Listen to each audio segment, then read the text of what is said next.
The hype around the U20 World Cup is unreal. Many people are already calling it a guaranteed win for Japan. But what if I told you they're not going to go all the way to that gold and silverware? I mean, for sure, Japan's team is stacked. We've watched these Blue Lock players grow into absolute monsters, each with their own unique weapons and ego. But even with all that development, I believe that victory might still be just out of reach for our fellow Blue Lockians. In this video, I'm breaking down exactly why I believe Blue Lock will not win the U20 World Cup. Now, before I go on to my first point, I want to talk about why so many people think that Japan is going to win the U20 World Cup. I think it comes down to two things: plot sagi, aka plot armor, and familiarity bias. I mean, let's be real. When you look at Japan's U20 team squad, it is absolutely stacked. We've got Metavision Isagi, Edgelord Rin, King Baro, Horny Shido, potentially Edgelord number 2 Itoshi Sai, and many more players. It's literally like someone hit randomize on a FIFA roster and landed on all 90+ rating. So yeah, on paper, it feels like there's no way they don't win. But here's the catch: we only basically know Japan's roster. We've only seen their perspective on things and not on the entire world. We really don't know what other teams are hiding. For all we know, Morocco or Egypt may have a Messi-Ronaldo fusion with Haaland's body, Mbappe's sprint speed, and Zlatan's ego. Now, I'm not trying to say Japan isn't a top-tier team. They absolutely are in this manga. But I think that there could be teams out there that are stronger, faster, and flat-out better, which we just haven't seen yet. So as we delve into the contents of this video, I ask that you just be open and try not to look at Blue Lock winning the upcoming World Cup from a plot armor aspect, but from a writing and development standpoint. Now first, let's talk about the core purpose of Blue Lock. From the very beginning of the manga or anime, Blue Lock has had one clear purpose, and that is to create the best striker in the world. This purpose is portrayed in the end goals of many characters like Isagi and Baru. Now, what must one do in order to become the best striker in the world, you may ask? Well, to give you a simple answer, the only way one can achieve this title is to perform the best at the pinnacle of soccer. But here's the twist: the true pinnacle of football isn't the U20 World Cup. If we're being realistic, the true pinnacle consisting of the world's best is the pro scene, where we see elite players like Chris Prince,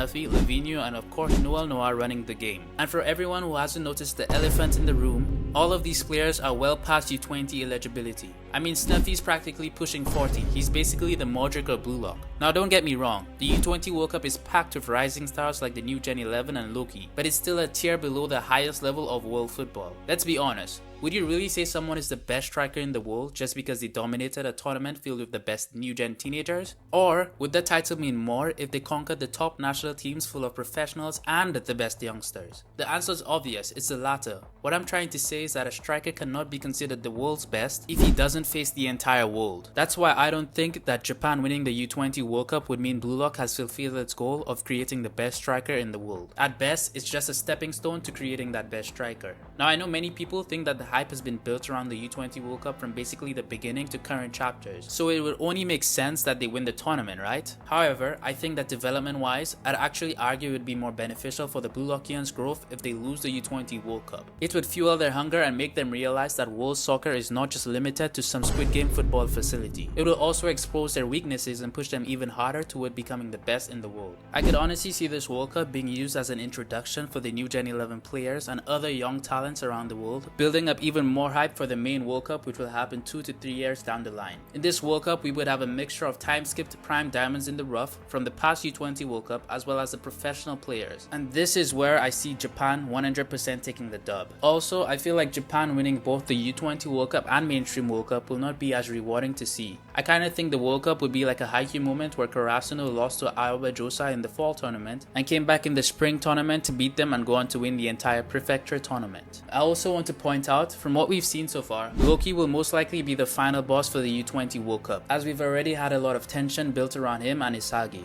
With this being said, Loki is not the best player in the world. There is no way I see him as the final boss for the entire series. This means that we will likely get one or multiple arcs after the U20 World Cup, where we will see most likely Isagi going up against Noel Noir, who I believe will be the final boss for the entire manga. With Isagi getting beaten by Basen Munshin, the same team that Noel Noir plays for, the only way that Isagi will be able to go against him is in the Professional World Cup. This implies that we most likely may have 2 World Cup arcs, one for the U20 World Cup and one for the mainstream World Cup. I think it makes makes sense for Isagi to lose the first U20 World Cup so that he could grow and learn from it, and in the second World Cup, where we would have an absolutely stacked France team with not only Loki, considered to be the heir to the best striker in the world, but also the best striker himself, Noel Noir. We would also probably have a locked-in Charles, the new gen player, and other professionals. This, I believe, will be the final matchup which will crown Isagi the best striker in world's football. Before we go on to our next point, if you all are enjoying this video, feel free to leave a like and subscribe, as we are on our way to the big 1,000 subscriber milestone. I also want to thank you all for the recent support we have received in the past videos. With that being said, let's get back into the video. So while I was synthesizing this theory, I noticed that there was one plot hole that could damage its credibility, and I 100% do understand if you've disagreed with what I've said so far. This plot hole is the fate of Ego. The JFU chairman, whose name I cannot remember right now, clearly stated that if Japan does not win the U20 World Cup, Ego is essentially cooked and will be fired. Although Ego himself has stated that Japan will win the U20 World Cup, I have a really strong feeling that deep down inside he knows that Japan is destined to lose. Now before you click off this video and dislike, just hear me out for a second. Ego is a very mysterious character who plans things ahead way before they happen. I would even consider him a mastermind or even genius. He is someone willing to sacrifice himself so that Japan can create the best striker in the world. We see this in chapter 131 of Blue Lock, in the Japan vs U20 match right after Shido's goal. Ego states that at the rate things are going, Blue Lock will lose the match. We see Isagi running towards Ego asking how they can win, but Ego states that Blue Lock has already won. He goes on to say that the landslide performance in the first half and Shido's debut has gone exactly as he has planned, and that although he will be exiled from the face of Japanese soccer, the Blue Lock players will not disappear because of their performance in the match. I think going into the U20 World Cup, Ego will have the same mindset. At the beginning of the Neo Egoist League, Ego said that if the Blue Lock players entered the World Cup as they are now, victory would be utterly impossible. Now I know that the Neo Egoist League has caused many players to improve drastically, and as they are currently, I definitely see them putting up a fight against the world's best teenagers. With this being said, I don't think that the only goal of the Neo Egoist League was so that players can improve in the time for the U20 World Cup. I think Ego created the Neo Egoist League with the mindset that Japan will lose the U20 World Cup. I believe that he had a hidden goal for the Neo Egoist League, and that was to set the Blue Lock players up for their professional careers. In doing so, he created the Neo Egoist League with bids so that after they lost in the U20 World Cup, the Blue Lock players will be sent out to their professional teams where they continue to grow, ensuring that their careers are not over. I also want to point out that the Neo Egoist League lasted for 50 days, which is honestly not a long time for training. With that in mind, I could see Ego creating the league not for the purpose of winning the current World Cup, but for Japan to hold their own against the favorites in the tournament, therefore inspiring hope for the future of Japanese soccer. Now I briefly want to talk about the JFU president saying that Ego would be fired if Japan lost the U20 World Cup. If we're being honest, Ego has already made his mark as a pivotal figure in Japanese soccer.